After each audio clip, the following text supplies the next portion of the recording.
Em todos os lugares, Brasil, seja nos púlpitos, seja nos podcasts, nas praças, no ar livre, nas pregações dentro das igrejas, em todos os lugares sempre ouvimos cantores e pregadores teólogos com aquela frase célebre: Deus pode todas as coisas, e quem somos nós para questioná-lo? Então, neste vídeo, eu vou te apresentar coisas da Bíblia que são impossíveis de acreditar, ainda que você, do outro lado, acredite plenamente em um Deus que tudo pode. Então, eu vou fazer uma síntese de cada um desses eventos, desses episódios, e vou expor aqui a narrativa em ordem cronológica para que você, do outro lado, tome a sua decisão e veja se esses relatos são verídicos ou não são, se merecem confiabilidade, se merecem credibilidade ou não, se possui algum bom senso ou não. Quem vai decidir isso aí é você nos seus comentários. Então fica comigo que logo após a nossa abertura eu volto e te apresento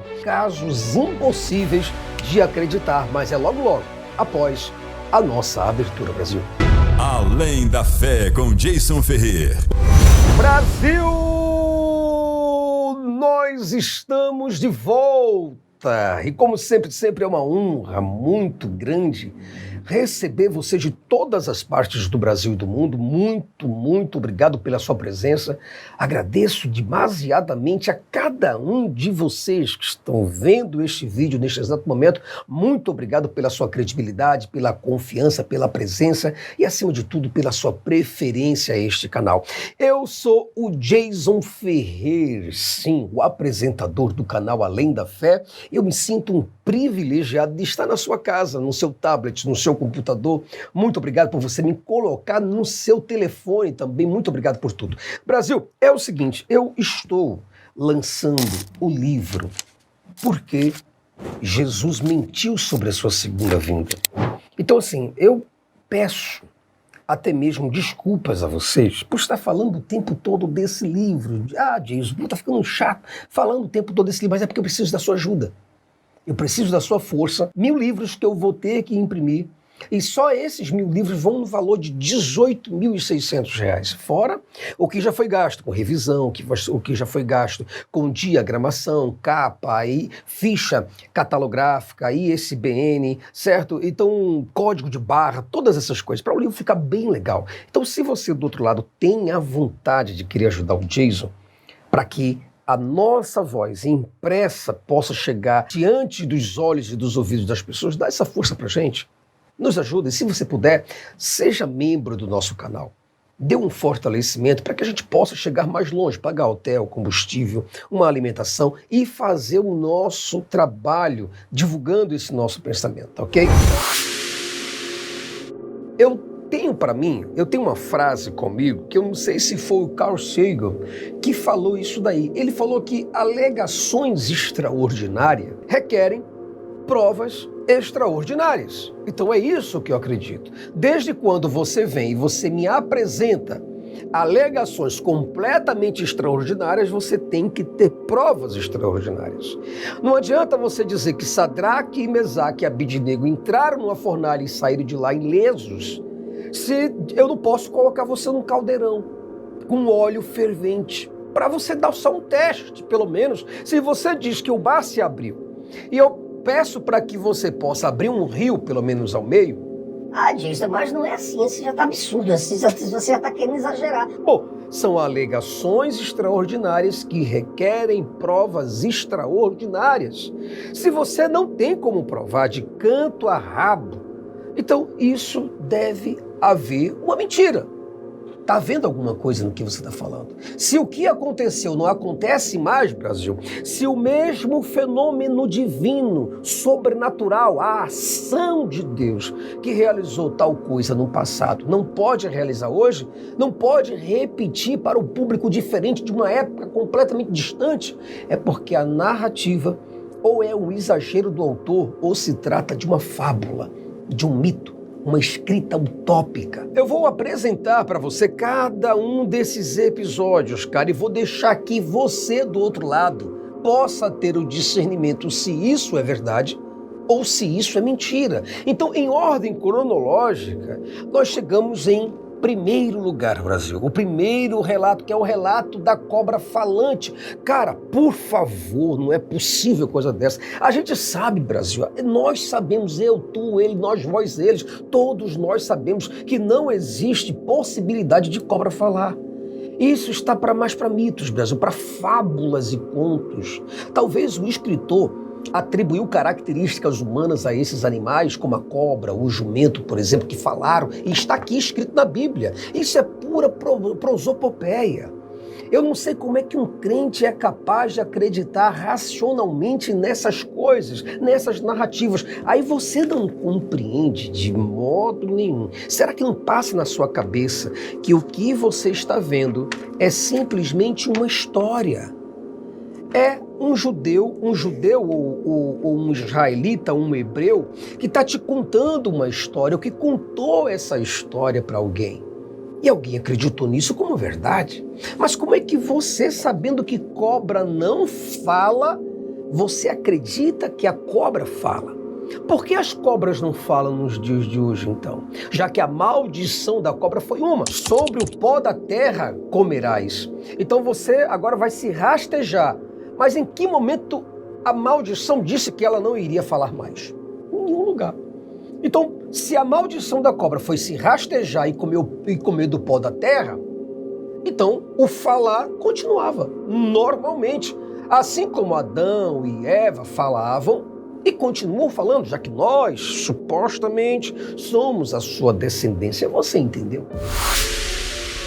E agora, Brasil, nós chegamos em segundo lugar, que está a Arca de Noé, Brasil. Cara, preste atenção, olha que coisa, está na Bíblia.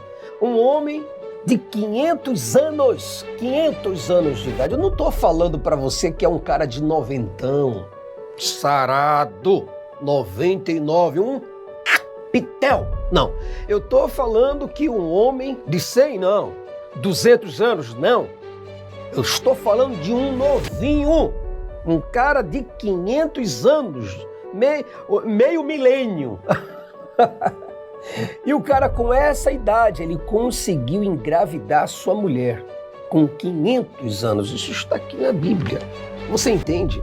Então Noé, sem contar que o Noé construiu sozinho, Brasil, um navio extremamente complexo e enorme, com vários andares. E do nada, animais de todos os tipos e tamanhos e de diversos habitats vieram andando, voando, nadando, atravessando rios e mares e desertos enormes. E eles tiveram que adivinhar onde estava a localização da Arca de Noé.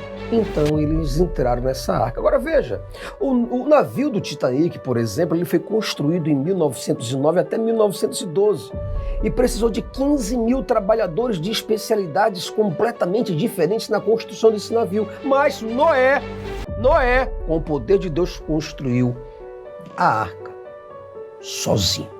Acredite você ou não. Agora chegamos em terceiro lugar. Brasil, não é possível, cara, que tem pessoas que vão ou que acreditam nessas coisas. Em terceiro lugar, nós temos um israelita que jogou um pedaço de madeira no chão e ela se transformou numa cobra enorme.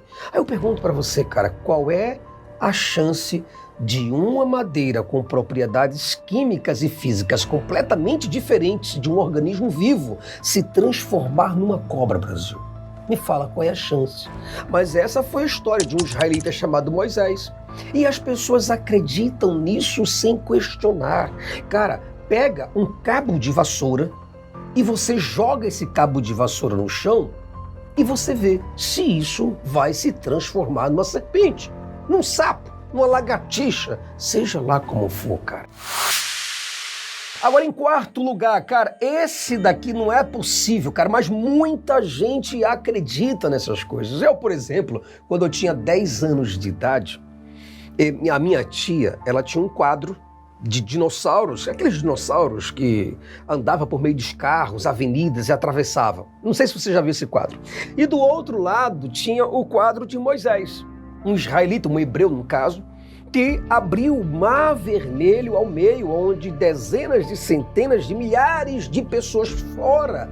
Os animais passaram por meio desse mar, marchando com poder e glória, porque o poder de um Deus dividiu essas águas. E pasme você, pessoas acreditam nisso.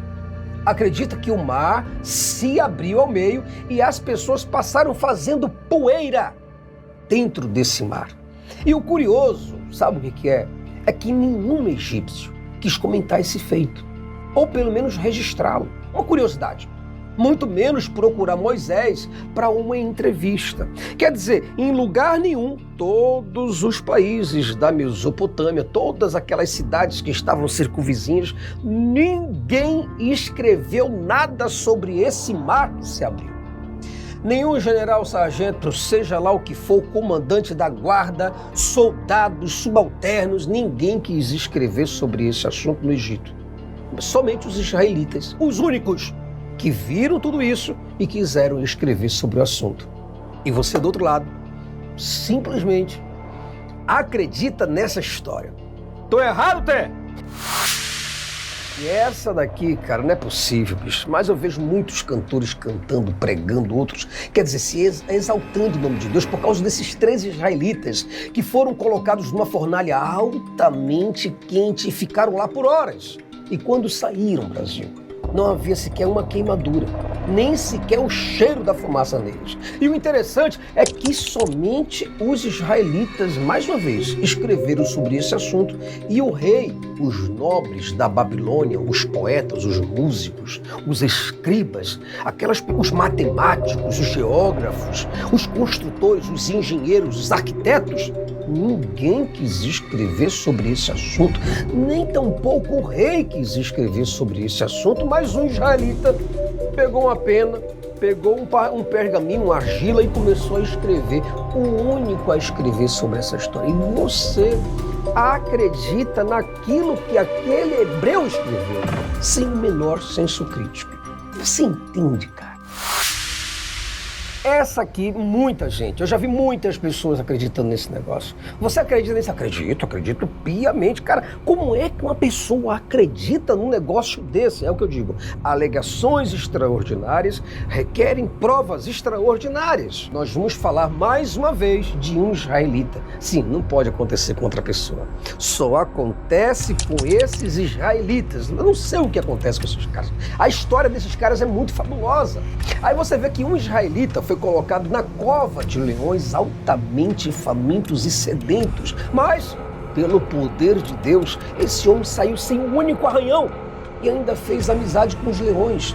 Aí eu vejo gente barbuda, inteligente acreditando nisso, cara. Você entende como é que são as coisas? O cara foge de uma barata, corre de um rato, não pode ver um pastor alemão, um Rottweiler na frente, que já se arrepia igual um gato. Aí acredita que Daniel foi colocado na cova de leões magros, altamente famintos, mas que não lhe aconteceu absolutamente nada, porque Deus estava zelando por sua palavra.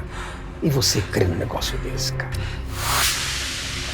Cara, nós temos a inscrição na parede da Babilônia pelo dedo do próprio Deus. Deus saiu de onde ele estava para escrever 4 palavras na parede da Babilônia. Mené, Mené, Tekel, Parsim. Foram essas palavras. Todos viram isso, inclusive o rei. Mas ninguém quis registrar esse evento milagroso, apenas, unicamente, exclusivamente. Quem foi registrar isso? Quem? Adivinha quem? Um israelita de novo.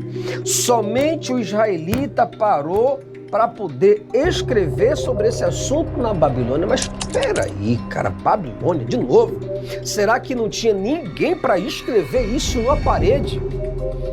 O rei sequer desmanchou aquela parede ali para poder dizer, não, cara, isso aqui é uma coisa divina, eu quero isso aqui no museu, é uma relíquia, é um Deus Todo-Poderoso que escreveu Mené, Mené, Tekel, Parsim na parede, e eu vou guardar essa parede para minha posteridade completa.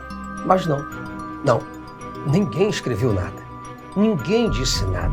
Simplesmente um israelita chegou lá e começou a escrever essa história e você, depois de 3.500 anos, acredita nessas historinhas até o dia de hoje. Você entende o que é uma lavagem cerebral? E sem contar que eu estou falando isso, essas pessoas que acreditam nessas coisas não são aquelas idiotas, analfabetas, desdentadas. Não, são intelectuais que sabem ler, sabem escrever, interpretar. Muitos deles têm até livros escritos, são palestrantes. Mas você vê o que a fé é capaz de fazer na cabeça das pessoas? É isso. A ressurreição coletiva de vários judeus, de vários israelitas em Jerusalém. Eles foram ressuscitados pelo poder de Deus e andaram por Jerusalém, Brasil, ao vivo em cores, diante de todas as pessoas, cumprimentando uns, falando com outras. E adivinha? Quem foi que escreveu essa história? Sim, adivinha. Tenta adivinhar. Coloca nos comentários quem foi que escreveu isso. Pensa comigo. Quem escreveu mortos, são vários, dezenas deles, não se sabe quantos ao todo, ressuscitar e andar por Jerusalém. Ninguém escreveu, exceto uma pessoa escreveu. Quem é essa pessoa? Qual é a nacionalidade? Qual é a religião? Judaísmo, e era Mateus. O único cara que escreveu essa coisa. Aí você para pensar nisso. Meu irmão, como é que eu não penso sobre essas coisas? Veja que na época, quando a Bíblia fala que essas pessoas ressuscitaram, entenda que naquela época nós tínhamos quem? Pilatos, que estava lá. Centenas de soldados romanos que provavelmente deveriam ter visto. Gregos, turistas. Herodes estava lá. Os sacerdotes, os escribas, fariseus, essênios, herodianos, publicanos, políticos de diversas envergaduras, escritores, poetas, artistas, matemáticos, professores, missionários de outras religiões. Mas ninguém quis escrever sobre algo tão magnífico. Apenas, unicamente, Mateus viu esse evento e resolveu escrever esse absurdo. E o que me deixa perplexo, Brasil, é que acadêmicos barbados acreditam que essas coisas supostamente milagrosas ocorreram com os israelitas. E eles não se questionam sobre essas histórias que esse povo contou sobre si mesmo e continua contando até o dia de hoje. Brasil! Nós chegamos ao fim de mais um vídeo e eu espero nesse vídeo rapidinho, cara, que você pelo menos tenha entendido, ou que pelo menos você tenha parado para pensar, para arrazoar. Isso quer dizer você colocar a sua razão em atividade, para você pensar, cara, que aqui, ó, é uma historinha, essa aqui é para criança, esse aqui é para adulto. E você acredita nessas coisas. Uma coisa eu digo para você, Brasil, você do outro lado, homem, mulher, você não precisa ser um ateu para desconfiar dessas histórias, cara. São histórias completamente absurdas como essas. Basta você simplesmente usar um pingo de senso crítico ou de consciência, ou pelo menos um pedaço, um único pedacinho do seu cérebro para funcionar, para você ver quanto mentira existe nesse negócio. Então faz o seguinte, saia dos mitos, saia das lendas, saia das fábulas e das superstições e clame a esse Deus. Aí você verá que nenhuma dessas coisas se repetirá. Mas a crença, Brasil, é como uma bactéria que come o cérebro dos crentes e os fazem acreditar em coisas completamente ridículas e sem provas. Você sabe, por exemplo, que houve a Inquisição e esse Deus não fez absolutamente nada para salvar nenhum dos inocentes. Houve a Primeira Guerra Mundial, a Segunda Guerra Mundial e Deus nem sequer apareceu. Aí você vê que o mundo foi infestado pela fome, pelas pestes, as pandemias e epidemias, doenças miseráveis que levaram milhões e milhões de pessoas para a morte. E esse Deus sequer apareceu. Houve também o Holocausto dos judeus, onde milhares de milhões de judeus foram covardemente executados por diversas formas. E o Deus de Israel, o Deus deste livro aqui, não deu o menor sinal de vida. E hoje, na atualidade, nós temos crianças sequestradas, estupradas todos os dias, desaparecidas, assassinadas. Outras morrendo de fome, de sede, outras morrendo nos hospitais por doenças incuráveis. E onde está esse Deus milagroso de Israel? Aí você não entende, cara, que isso é somente uma história que não existe na vida real. Será que você não entende isso? São apenas historinhas contadas pelos israelitas para israelitas. Como é que você é um adulto, pai de família, uma pessoa que sabe ler, sabe escrever e vive em um mundo que é altamente tecnológico, um mundo avançado. Você está no mundo com nanomedicina, cara, com robôs, celulares, televisão, telefone, foguete, satélite, internet, com carros que andam sozinhos. E mesmo assim, você acredita em bobeiras como essas, como uma delas, a cobra fala. É brincadeira um negócio desse, Brasil. Não é possível você acreditar nessas coisas. Então eu espero muito que o vídeo de hoje, cara, tenha feito uma revolução como uma pequena semente que entra numa terra fértil. Eu espero que você do outro lado, cara, pense sobre tudo que está escrito nesse livro aqui. Pondere sobre todas essas coisas. Se equilibre sobre todas essas coisas. Toma um rumo na tua consciência, nos teus pensamentos, sentimentos e comportamentos, cara. Presta atenção numa coisa dessa. Desejo a você um fortíssimo abraço. Espero que você tenha gostado desse comentário. Se gostou, deixa um joinha. Nos ajuda, nos fortalece para que a nossa voz possa chegar em mais corações e mais mentes e nós possamos ajudar na libertação desses adultos que vivem com a cabeça infantil. Forte abraço e eu espero muito te ver no próximo vídeo, Brasil. Até lá. Então veja!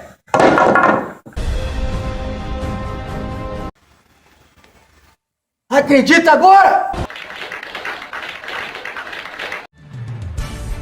Se você gosta do nosso conteúdo e deseja de forma espontânea e generosa nos ajudar a continuar a expandir este projeto pelo Brasil e pelo mundo, por favor, contribua e ajude-nos através do Pix. O nosso Pix está aí, alemdafejason@gmail.com.